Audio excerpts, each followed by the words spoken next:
शिक्षा और संस्कृति की आवाज़ जानी पहचानी उत्तराखंड मुक्त विश्वविद्यालय आपके लिए लेकर आया है 91.2 FM पर बदलते शहर की धड़कन हेलो हल्द्वानी।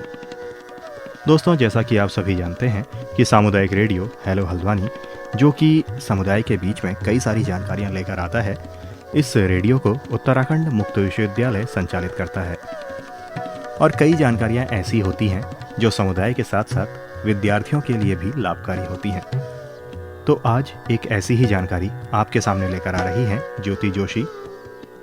ज्योति जोशी उत्तराखंड मुक्त विश्वविद्यालय के गृह विज्ञान विभाग में एकेडमिक एसोसिएट हैं और आज ये आपके लिए जानकारी लेकर आई हैं सेल्यूलोज फाइबर के बारे में। सेल्यूलोज फाइबर्स क्या हैं और इनका क्या उपयोग होता है और क्या इनकी खासियत होती है, ये सारी जानकारियाँ आपके लिए लेकर आ रही हैं ज्योति जोशी।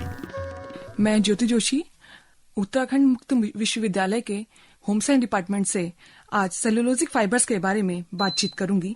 जैसा कि हम सभी जानते हैं कि किसी भी प्रोडक्ट को बनाने के लिए हमें कच्चे माल अर्थात रॉ मटेरियल की आवश्यकता होती है। इसी प्रकार कपड़ा बनाने के लिए हमें विभिन्न प्रकार के फाइबर्स का प्रयोग करना पड़ता है और यह फाइबर्स हमें अलग अलग स्रोतों से प्राप्त होते हैं। आज हम यहाँ पर सेल्यूलोजिक फाइबर्स के बारे में बातचीत करेंगे। सेल्यूलोजिक फाइबर्स हमें नेचुरल सोर्सेज से भी प्राप्त होते हैं और कुछ सेल्यूलोजिक फाइबर्स मानव निर्मित भी होते हैं, जिनको हम मैन मेड फाइबर्स भी कहते हैं। सबसे पहले हम नेचुरल सोर्सेज से प्राप्त होने वाले सेल्यूलोजिक फाइबर्स के बारे में बातचीत करेंगे। सबसे पहले सीड हेयर फाइबर्स, जो हमें पेड़ के सीड पॉड से प्राप्त होते हैं। दूसरा बास्ट फाइबर्स, जो पेड़ों के तने से हमें प्राप्त होते हैं। लीफ फाइबर्स, जो पेड़ों की पत्तियों से हम निकालते हैं। जब हम सीड हेयर फाइबर्स की बात करते हैं, इसका मतलब है कि फाइबर्स जो हमें सीड पॉड से प्राप्त होते हैं, इनको भी हम दो भागों में विभाजित करते हैं। मेजर सीड हेयर फाइबर्स, जिसके अंतर्गत कॉटन फाइबर आता है। माइनर सीड हेयर फाइबर्स, जिसके अंतर्गत कैपॉक और कॉइल फाइबर्स आते हैं। कैपॉक फाइबर हमें सिल्क कॉटन प्लांट से प्राप्त होता है और कॉइल हमें कोकोनट से प्राप्त होता है। बास्ट फाइबर्स के अंतर्गत फ्लैक्स, जूट, रेमी, हेम्प आते हैं। हेम्प जिसे हम भांग भी कहते हैं। लीफ फाइबर, जिसके अंतर्गत अबाका, सीसल, हेनिक्विन, पाइन प्लांट्स आते हैं। इन प्लांट्स के लीफ से हम फाइबर एक्सट्रैक्ट करते हैं। अभी तक हमने नेचुरल सोर्सेज की बात करी, जिनसे हम सेल्यूलोजिक फाइबर्स को एक्सट्रैक्ट करते हैं। अब हम बातचीत करेंगे मैन मेड सेल्यूलोजिक फाइबर्स की, जिसके अंतर्गत रीजेनरेटेड सेल्यूलोजिक फाइबर्स और मॉडिफाइड सेल्यूलोजिक फाइबर्स आते हैं। रीजेनरेटेड सेल्यूलोजिक फाइबर्स मीन्स कि हम जो रॉ मटेरियल है, मीन्स सेल्यूलोज जो है, वो हम प्लांट सोर्स से ही लेते हैं। उसको हम ब्रेक डाउन करते हैं, अगेन उसको रीजेनरेट करते हैं, देन उसको हम फाइबर फॉर्म में एक्सट्रैक्ट करते हैं। रीजेनरेटेड सेल्यूलोजिक फाइबर्स के अंतर्गत viscose rayon, cuprammonium rayon, high wet modulus rayon, lyocell fibres आते हैं। वैसे ही मॉडिफाइड सेल्यूलोजिक फाइबर्स है, जिसमें भी नेचुरल सोर्स से ही हम सेल्यूलोज को एक्सट्रैक्ट करते हैं, लेकिन उसमें स्ट्रक्चर को हम मॉडिफाई करते हैं। उस मॉडिफाइड स्ट्रक्चर के बाद हम पॉलीमर फॉर्म करते हैं। इस पॉलीमर से हम फाइबर को एक्सट्रैक्ट करते हैं, जिसके अंतर्गत एसीटेट और ट्राई एसीटेट आते हैं। इस तरह से हम यह जान पाए हैं कि सेल्यूलोज फाइबर्स जो कि नेचुरल भी हैं और मैनमेड भी हैं, और मैनमेड में भी हम सेल्यूलोज जो रॉ मटेरियल है उसको हम प्लांट सोर्स से ही एक्सट्रैक्ट करते हैं। मुख्य रूप से प्रयोग किए जाने वाले नेचुरल सेल्यूलोजिक फाइबर कॉटन के बारे में अब हम बातचीत करेंगे। कॉटन प्लांट को भारत का देशीय पौधा माना जाता है। पौधे की पैदावार और उपयोग यहीं से शुरू हुआ है। यह माना जाता है कि पूर्व ऐतिहासिक समय में कॉटन की पैदावार भारत से भी अन्य देशों में फैली है, जैसे इजिप्ट, चाइना, साउथ पैसिफिक तक इसका उपयोग भारत के बाद हुआ है।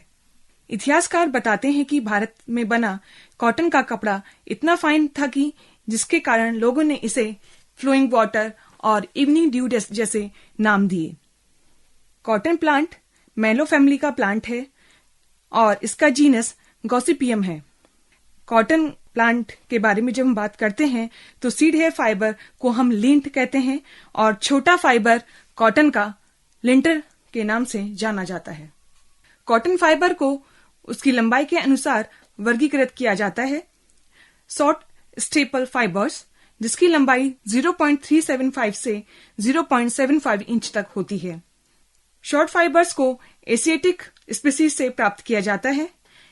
यह कोर्स और शॉर्ट होती है। दूसरा इंटरमीडिएट लेंथ फाइबर्स जिसकी लेंथ 0.81 इंच से 1¼ इंच तक होती है। इस लेंथ का फाइबर अमेरिकन अपलैंड वैरायटी से प्राप्त होता है। तीसरा है लॉन्ग स्टेपल लेंथ जिसकी लेंथ 1½ to 2½ इंच तक होती है। इसको सीलैंड, इजिप्शियन एंड पाइमा वैरायटी से प्राप्त करते हैं। यह गुड क्वालिटी का कॉटन है। ये फाइन होता है। गुड क्वालिटी प्रोडक्ट्स बनाने के लिए इस फाइबर का प्रयोग किया जाता है। अब हम बातचीत करते हैं कॉटन फाइबर की प्रॉपर्टीज के बारे में। जैसा हम जानते हैं कॉटन फाइबर व्हाइट और येलोइश कलर का होता है। कॉटन फाइबर की लंबाई इसके डायमीटर से 1000 से 3000 गुना अधिक होती है और कॉटन फाइबर का डायमीटर 16 to 20 माइक्रोन्स होता है। जब हम इसका क्रॉस सेक्शन और लॉन्गिट्यूडिनल सेक्शंस देखते हैं तो इसके स्ट्रक्चर में हम यह देखते हैं कि जब क्रॉस सेक्शन है तो इसका यू शेप दिखाई पड़ता है जो यू शेप से नियरली सर्कुलर फॉर्म तक होता है। जब हम लॉन्गिट्यूडिनल स्ट्रक्चर की बात करते हैं कॉटन फाइबर के, उसमें कन्वोल्यूशंस दिखाई पड़ते हैं जो उसको हाई डिग्री ऑफ इलास्टिसिटी देते हैं। कन्वोल्यूशंस मींस इसमें अंदर कुछ रिबन की तरह मोड़ होते हैं और फाइबर में ये ट्विस्ट जो शेप है वो हमारे इसमें इलास्टिसिटी के लिए रिस्पॉन्सिबल होता है। मींस कन्वोल्यूशन के कारण इसमें कम इलास्टिसिटी होती है। जब हम कॉटन फाइबर में लश्चर की बात करते हैं तो कॉटन फाइबर में चमक कम होती है। जब तक कि इसमें कोई ट्रीटमेंट नहीं दिया जाता इसकी लश्चर कम ही रहती है। कुछ ट्रीटमेंट देके हम कॉटन की लश्चर को बढ़ा सकते हैं। जब हम कॉटन की स्ट्रेंथ की बात करते हैं कॉटन की स्ट्रेंथ कम होती है as compared to when it is in a wet condition. Means कि जब कॉटन का कपड़ा गीला होता है तो उसकी 10 से 20% स्ट्रांगर हो जाता है as compared to the dry condition. हम कॉटन फाइबर की जब स्पेसिफिक ग्रेविटी की बात करते हैं मीन्स इसकी स्पेसिफिक ग्रेविटी 1.54 होती है जो कि पानी की स्पेसिफिक ग्रेविटी से अधिक होती है, जिसके कारण हमारा फाइबर पानी में फ्लोट करता है। पानी की हमारी स्पेसिफिक ग्रेविटी 1 होती है और स्पेसिफिक ग्रेविटी की इंपॉर्टेंस ये है कि स्पेसिफिक ग्रेविटी के बेस पे ही हम बता सकते हैं फाइबर हल्का है या भारी है। और जब कॉटन फाइबर में हम इलास्टिसिटी और रेजिलियंस की बात करती है, मतलब उसमें कितना लोच है, कॉटन की इलास्टिसिटी और लचीलापन उसमें कम होता है। कॉटन फाइबर में खिंचाव भी कम होता है और जो अगर इसको खींचते हैं तो इसकी रिकवरी भी कम होती है। इसके कारण कॉटन कपड़े में सिलवटें अधिक पड़ती हैं और उनको रिमूव करने के लिए हमें प्रेस करनी पड़ती है। जब हम एब्जॉर्बेंसी की बात करते हैं कॉटन फाइबर की एब्जॉर्बेंसी अच्छी होती है, जिसके कारण कॉटन फाइबर द्वारा बने हुए कपड़े गर्मियों में पहनने में आरामदायक होते हैं। कॉटन कपड़े जल्दी सूखते नहीं हैं और परसेंटेज मॉइस्चर रिगेन कॉटन का 7 to 8% होता है। जब हम डायमेंशन स्टेबिलिटी की बात करते हैं मींस कि कपड़ा कॉटन फाइबर द्वारा बने हुए कपड़े का जो डायमेंशंस हैं वो सेम रहती हैं या नहीं रहती हैं। कॉटन प्राकृतिक अवस्था में ना तो सिकुड़ता है ना ही खिंचता है, लेकिन कॉटन फाइबर द्वारा बने कपड़े जो कि वीविंग या नीटिंग के द्वारा बनते हैं शुरू की धुलाई में वो श्रिंक करते हैं, क्योंकि वीविंग के टाइम में धागों में टेंशन अप्लाई होता है, उस टेंशन को रिलीज करते हैं धुलाई के टाइम पे। तो टेंशन रिलीज के कारण कपड़ों की डायमेंशन स्टेबिलिटी चेंज हो जाती है और वो स्टेबल नहीं रहता है और कॉटन फैब्रिक को स्पेसिफिक फिनिश देके हम इस रिलैक्सेशन सिंकेज को दूर कर सकते हैं। जब हम कॉटन फाइबर की बात करते हैं इसके इलेक्ट्रिकल कंडक्टिविटी अच्छी होती है, जिसके कारण कॉटन के द्वारा बना हुआ कपड़ा इलेक्ट्रिकल चार्ज बिल्डअप नहीं करता जब इसको हम पहनते हैं और गर्मियों में पहनने से इसको हमें आराम मिलता है। कॉटन फाइबर में मिल्ड्यू ग्रो होती है। जैसे अब जब हम इसकी स्टोरेज की बात करते हैं, जब किसी भी कपड़े को हम स्टोर करते हैं तो कपड़े को हमें ड्राई एरिया में स्टोर करना चाहिए। ये सीलन वाली एरिया में हम इसको स्टोर करते हैं तो इसमें मिल्ड्यू फॉर्म हो जाती है। मिल्ड्यू इज अ फंगस, तो इसको हमें सीलन वाले या अंधेरे एरिया में स्टोर नहीं करना चाहिए। और सिल्वर फिश भी कॉटन को अधिकतर इफेक्ट डालती है। अधिक देर तक कॉटन कपड़े को यदि हम धूप में रखते हैं तो कपड़ा भी कमजोर होता है कॉटन का। और मॉथ और कारपेट बीटल जो वुल को इफेक्ट करते हैं वो कॉटन को इफेक्ट नहीं करते हैं। दोस्तों, अभी आप सुन रहे थे ये जानकारी, और इस जानकारी का विषय था सेल्यूलोज फाइबर। और ये जानकारी आपके लिए लेकर आई थी उत्तराखंड मुक्त विश्वविद्यालय के गृह विज्ञान विभाग से एकेडमिक एसोसिएट ज्योति जोशी। और ये जानकारी आपको कैसी लगी इस बारे में हमें ज़रूर बताइएगा।